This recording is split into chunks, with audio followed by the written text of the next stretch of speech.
Welcome to our viewers around the world. I'm Heather Long, an economics correspondent at the Washington Post.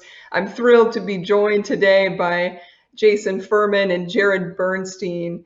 Neither of these economists need much of an introduction, but to remind our audience, Jared Bernstein was Chief Economist to Vice President Joe Biden and remains an advisor to the Biden campaign. He's also a senior fellow at the Center on Budget and Policy Priorities, and you can often see his writings in the Washington Post. Jason Furman used to head Obama's Council of Economic Advisors. Today you can find him at the Harvard Kennedy School, and just this week he became a senior advisor to the Asia Group. So congrats, Jason, and welcome to you both. Thank you. Good to be here. So our conversation is happening just after one with the Treasury Secretary, Steven Mnuchin, and much of his conversation focused on the stimulus talks. Can we get a deal? My question to you, you both have urged that the economy really needs additional support right now. There's currently a $1.8 trillion offer from the White House on the table. I'd like to hear from each of you. Do you think Democrats should take this deal? Jared, why don't we start with you?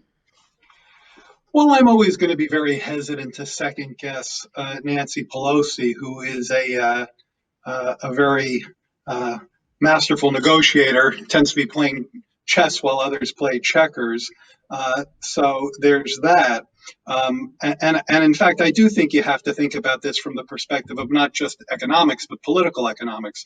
On the economics front, I think that that number is certainly close to, I would guess, most economists' estimates of the existing output gap, especially if you think of adding in a multiplier alongside. So I don't know that they're all that far apart in terms of the bottom line. I think where you have to be mindful of is the composition.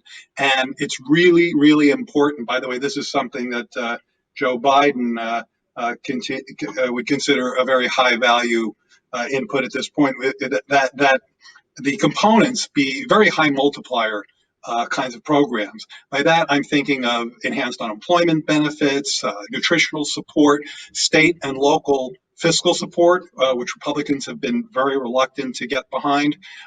Something on to prevent evictions and foreclosures, I think, is critically important. So on the economics, I think once you get the bottom line about where it is and you get the composition to where it should be, we ought to be pretty close to a viable compromise. But the politics are much more complicated than I think you've heard in recent days, and certainly from Secretary Mnuchin. Democrats want a deal for the most part. I think there are Republicans who want a deal, and there are Republicans who very much don't want a deal. And probably Mitch McConnell might be in that group. And the absence of presidential leadership, Trump's, on again, off again, has, I think, been fatal to these negotiations. Jason, what's your take? I think doing something as quickly as possible is incredibly important. I very much hope that Speaker Pelosi is trying to drive this to a conclusion. Secretary Mnuchin's offer is a whole lot better than nothing. I'm sure it can be improved on. I'm sure she's trying to do that. The real obstacle here is the Republican Senate. They are the ones who are saying they're not sure anything large needs to happen. But, I think at least the secretary and the speaker seem very close, and I hope they get all the way there. Yeah. Jason, let me follow up. Heather, let me make one other quick comment on this. The Congress got out of the gate with great urgency when the pandemic recession began. And, I very much applauded that. I'm sure Jason did too. And they hit back hard, but they've lost that urgency. And Jason's exactly right. Any idea that we're somehow out of the woods in terms of where the economy is right now, especially for those kind of on that bottom leg of the K-shaped recovery, something you've written, I think, very importantly about, Heather, is very misguided. The urgency is as great now as it's been. Well, then, Jared, let me follow up with you first then. You've tweeted that it would be economic malpractice not to do more. So is it something better than nothing? I mean, if there's only an option to do, say, a piecemeal approach before the election, maybe doing more for small business or more for the unemployed, is it better to take something than nothing? I mean, I guess the way I would put it is that there has to be compromise. I mean, this can't be, a my way or the highway moment. And I don't see that as where the Democrats or Pelosi are coming from. I think what they're doing is trying to bargain and negotiate for a deal that meets the kind of criteria I mentioned before, that the bottom line is of an ample size, and I think we're pretty close to that. But more important, equally importantly, that the components get the biggest bang for the buck and targeting the people who need it the most. We're in a situation right now where the stock market's doing, kind of going up along with hunger and evictions. And that's the nature of the recovery. The kind of inequalities that lurk behind the curtain in our economy were pulled back very dramatically around the crisis, around the pandemic, and so it's critical that the relief gets to those who need it most. And I ticked through, SNAP and anti-eviction and enhanced unemployment benefits and state and local relief. The composition is important, and Pelosi and her caucus have a job to get the benefits to those who need them most. Yeah. Jason, I wanted to ask one more on this to you. It sounded like the latest, and I know it changes hour by hour, but there seems to be a lot of sticking points still around Republicans wanting to see some sort of liability protection for small businesses, maybe for higher education institutions. Is that something that you think Democrats should come to the table and compromise on, or do you think that's a bit of a red line? I think a lot of the liability ideas have been incredibly sweeping. 5-year protection against everything. This being done at a time when they're also gutting the regulatory protections. Usually you choose. You either have regulations to protect workers or you let workers sue. To have a system that doesn't do either of those is leaving people very vulnerable. So I think those demands on the part of Republicans are pretty meritless on a substantive perspective. Let's shift a little bit to if Biden wins the presidency. We're sitting here on January 20th. Where do both of you see the state of the U.S. economy then? And what do you think the top one or two economic policies need to happen kind of right out of the gate? What are you anticipating? Jared, let's start with you. Well, the Biden agenda is really a three-part sequential agenda that begins with virus control. So right out of the gate, I think that the President Trump's epic fail on this has to be reversed. And this can't be you're on your own to governors and mayors and, good luck and it is what it is and that kind of, basically good luck struggling with a lack of national guidance and leadership. Biden, in that regard, views, and by the way, Jay Powell said the same thing, that it's going to be very hard to sustain a robust recovery without gaining control of the virus. So that's part one. And Biden and his team of medical advisors and epidemiologists have articulated a very comprehensive plan in that regard. The second part of the plan is what we were just talking about, fiscal relief. The third part is the more permanent agenda, building back better, they call it, to achieve a far more resilient economy on the other side of this crisis, an economy that can stand up to the kind of shocks that keep coming fast and furiously at us these days.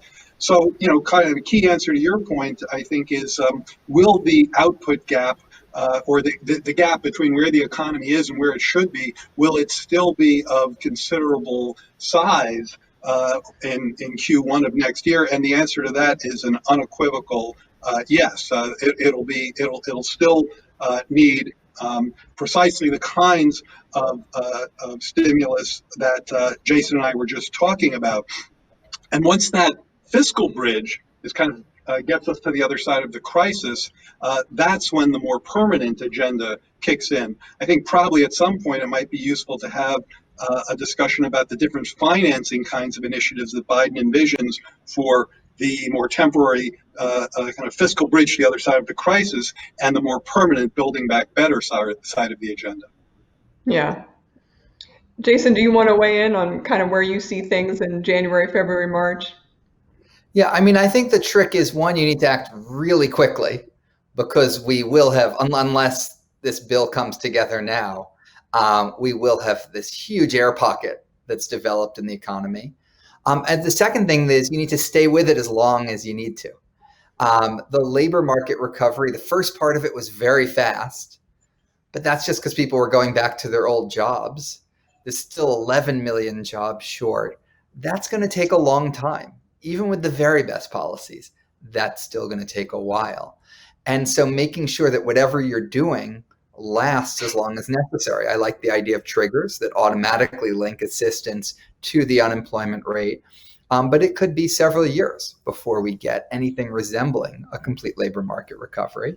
And then the final thing is even a complete labor market recovery brings us back to the world of where we were in February of this year, which was a world with employment rates for men that were lower than they were before the financial crisis, inequality that was very high, and productivity growth that was quite disappointingly low. And so, the buzzword "Build Back Better," I think that that sort of resonates with me because we do need to be in a structurally better place than we were going into this crisis. Yeah. Jason, let me follow up with you. You just said it could take several years for most of these jobs to come back. A lot of people scrutinize that Federal Reserve latest economic outlook showing they thought more or less we'd be back to about full employment at the end of 2023. Does that seem optimistic or pessimistic to you? That seems reasonable for a central estimate, but I think we also have to acknowledge a tremendous amount of uncertainty around it. If we're back to full employment at the end of 2021, then we shouldn't be doing extraordinary stimulus programs in 2022 and 2023. They should end sooner than I would have expected. We might not be back at full employment by the end of 2023, in which case we'll continue to need fiscal measures. And that's why I think building in something that automatically ends them sooner if everything's better than expected or extends them longer if everything is worse than expected is so important. It's also a question of what full employment is. We've had this decline in participation in the workforce that's been going on for decades. And so we can get back in sort of the cyclical sense that the Federal Reserve tracks the issue to full employment, but in some deeper structural sense, we'll still be a very underemployed economy. Some of that can be remedied with aggregate demand. A lot of that's going to require education, better ways to connect people to jobs, as well as creating more jobs through steps like infrastructure. Yeah. Jared, you just laid out a pretty clear path for what a Biden presidency could look like on the economic side, starting with really controlling the virus, doing some stimulus, and then beginning these longer-term Build Back Better plan. What seems to really get a lot of business leaders anxious, let's say, is part of that plan is to raise the corporate tax rate to 28%.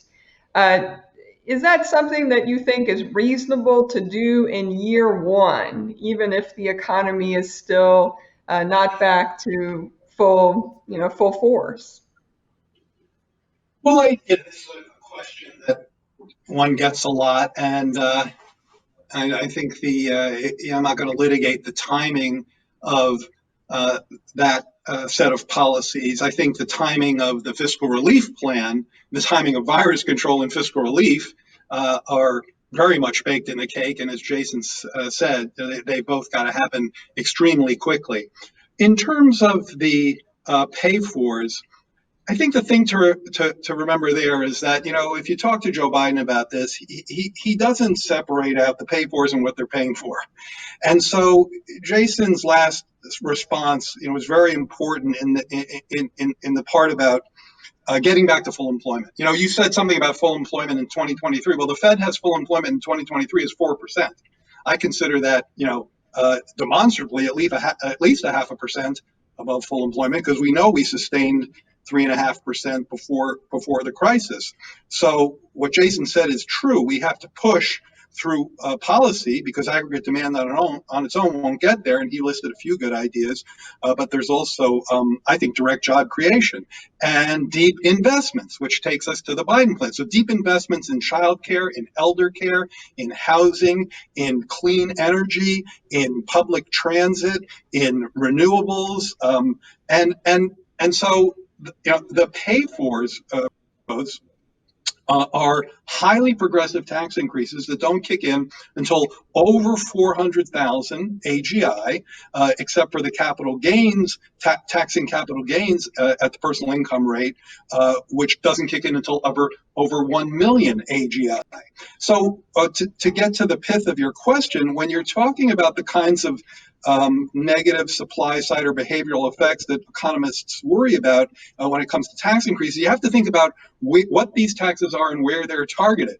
Here I'm citing some of the work of Kim Klausing, tax, very, I think, very thoughtful tax analyst, and one of her pieces points out that the corporate tax rate, which you asked about precisely, is actually very much a counter-cyclical tax. That is, if you've had losses, just to cite some articles in the papers lately, if you've had losses or you've purported to have losses, I'm not going to adjudicate that, those are, of course, deducted. So the corporations that pay the higher tax rate are highly profitable corporations.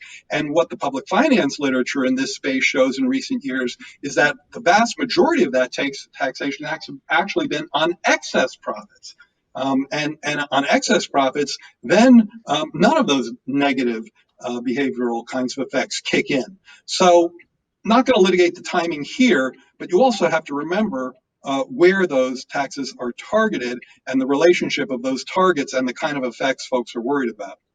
Yeah, you've made this point to me a few times, Jared, where yes, there will be some tax increases on the wealthy and corporations, but it's accompanied by a lot of investment, government investment in different areas. I guess one of the other complaints I hear sometimes from business leaders, you and I have talked about this before, is people will tell me, I don't really know what Biden is going to do. And they'll sort of say, with Trump, I know he's going to try to cut taxes again. He's going to do more tariffs, probably against China, and he'll probably try to do more deregulation.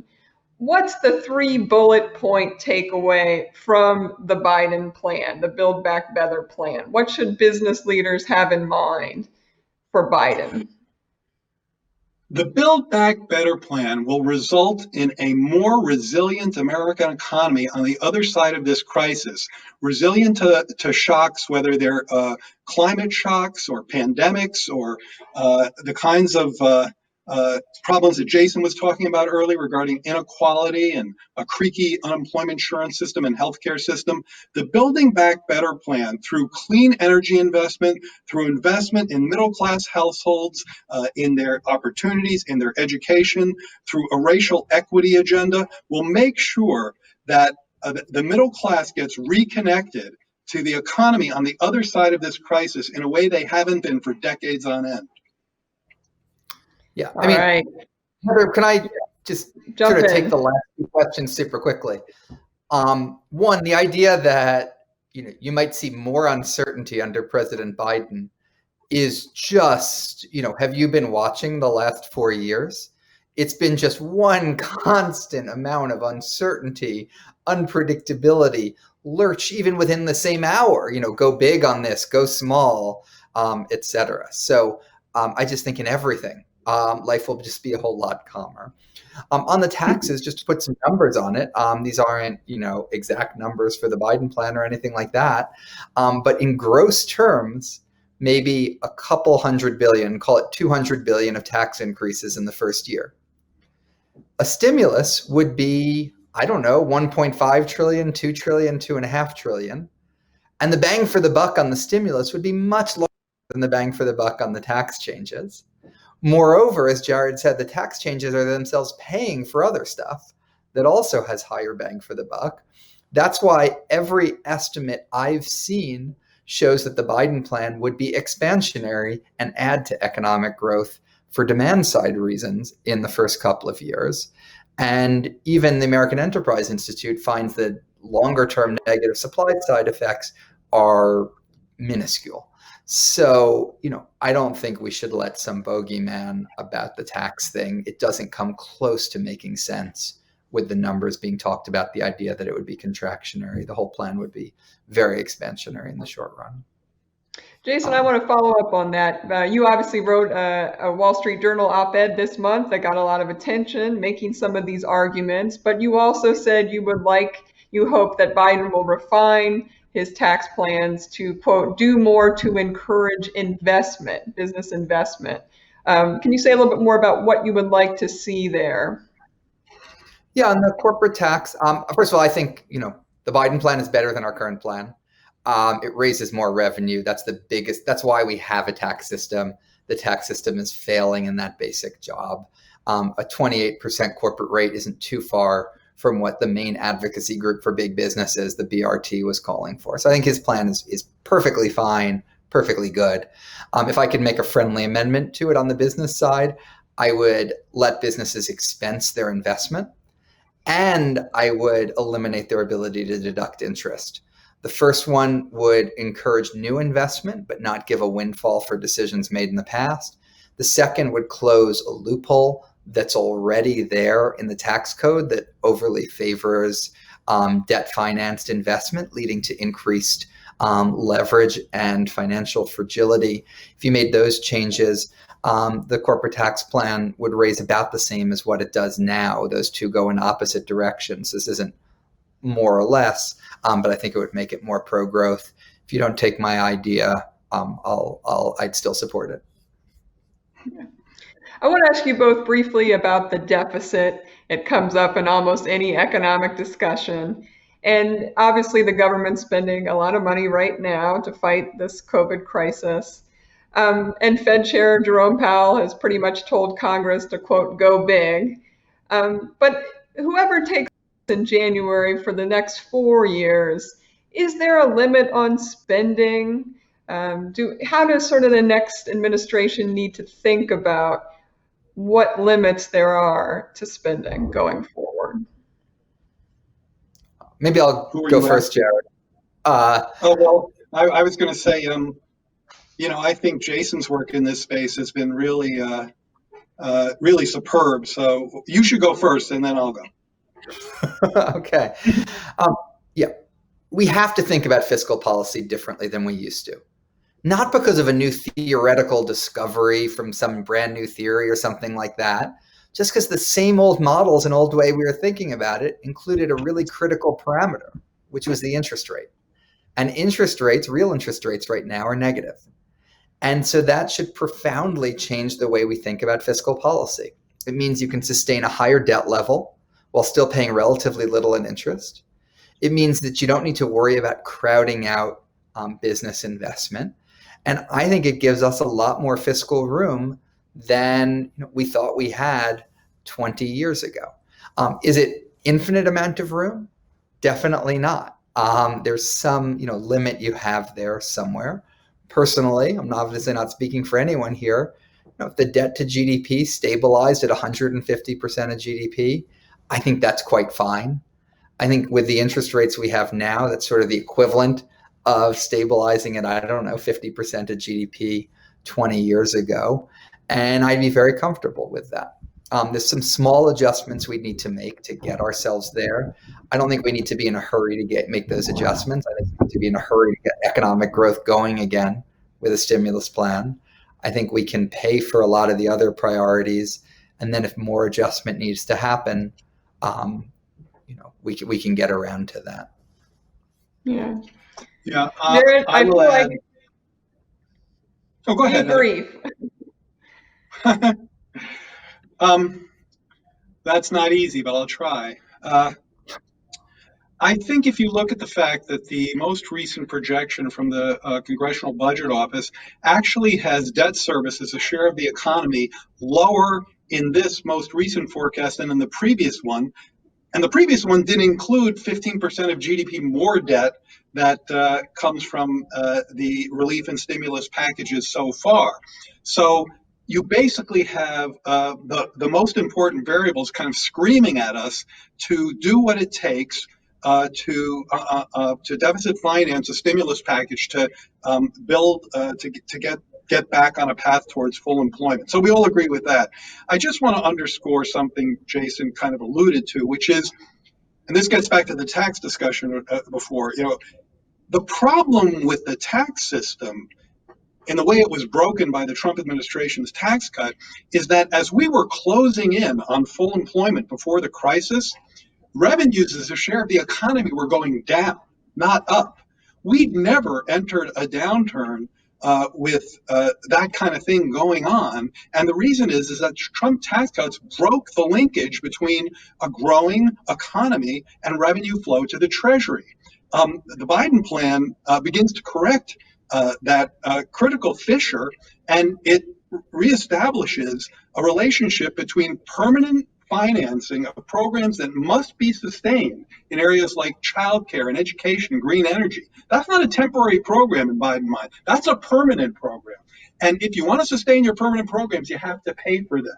And that's the or I should say you have to pay. If you want your permanent programs to have a better chance of sustainability, you have to try to pay for them.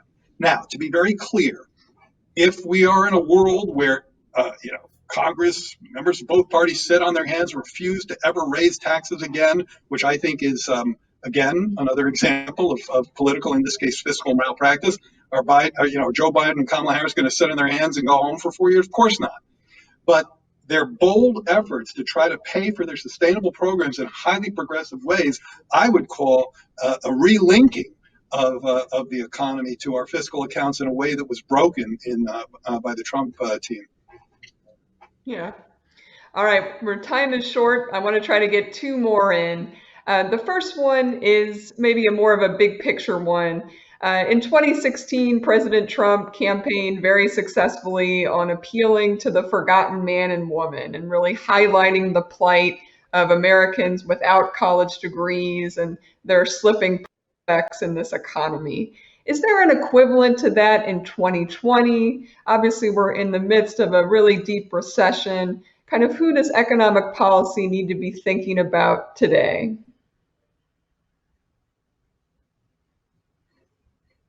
Which one should go? Oh, you can go, and then we'll do a final. I confess, Heather, that I just remembered the forgotten man part of the agenda. I didn't remember the forgotten woman. But I think if you do policy right, you can do a lift all boats type of approach. We do need more productivity growth that benefits everyone. When you have more inclusive policies, that can actually generate, more innovation, more growth. And the issue isn't with the rhetoric of who you claim you're targeting. It's with what you're actually doing, and what you're actually doing for them. That's what needs to change, not the messaging around it so much. Yeah, it's a really important question, Heather. And I must say your work has been exemplary in this area. You've written a lot about folks who've been left behind, and I think what you've shown and what many others have shown. People often ask me to, in this question, to try to characterize the difference between Trump and Biden. To me, it's the difference between reality TV and reality, which is what Jason was just talking about.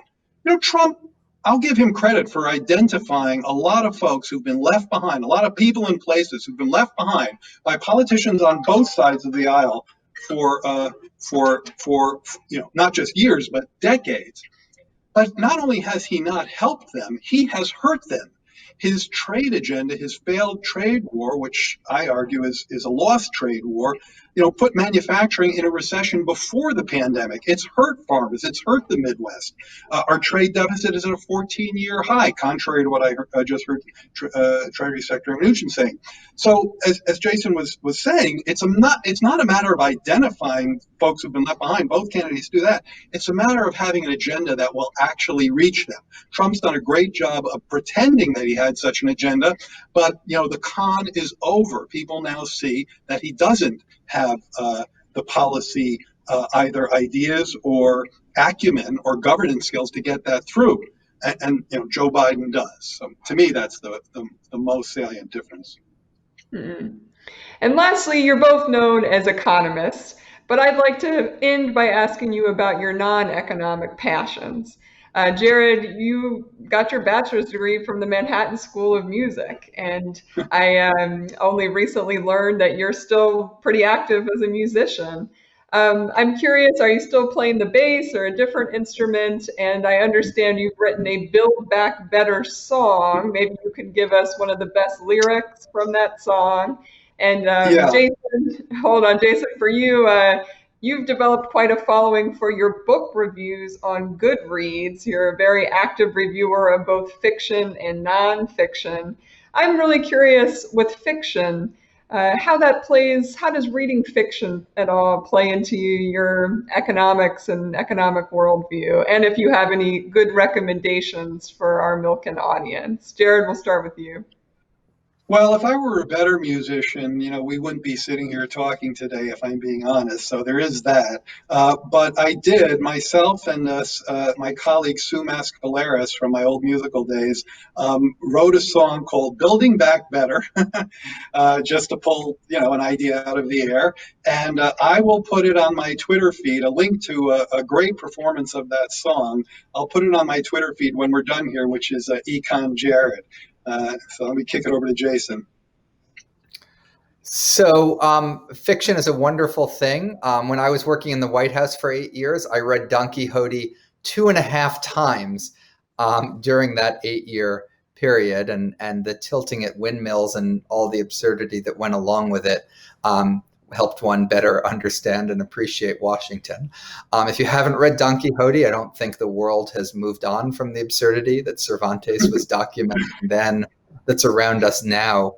So it's not too late. If you want something more recent, I thought Mexican Gothic was a lot of fun. I thought Gideon the Ninth was a lot of fun, and there's probably some more literary things. We could talk about Middlemarch, for example.